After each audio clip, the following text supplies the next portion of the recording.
In this tutorial, we'll talk about followers.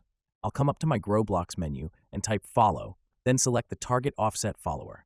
I'll add this to the scene. When we select this, we see we have an inward activator so that we can tell this when to start following and stop following, and we have a follow target component.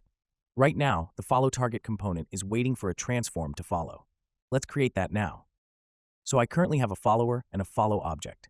I will drag the follow object into the target slot, then hit play and test it. We can see that our follower is now facing our follow object. And if I move this around, you can see that it is not only rotating towards it, but moving with it.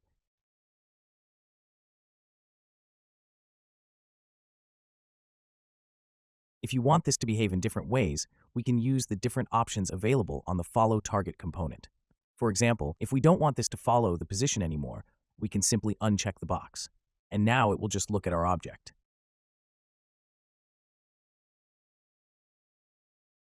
If we want it to follow the position, but we only wanted to follow in the X and Y axis and not the Z, we can uncheck Z. If we only wanted to rotate on the Y, we can uncheck X and Z. Now it will move left and right, up and down, but notice that it's not looking up and it's not following us in the Z.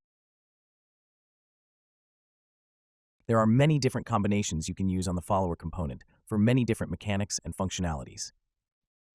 That wraps up our follow tutorial. Check out more GroKit Core tutorials for more.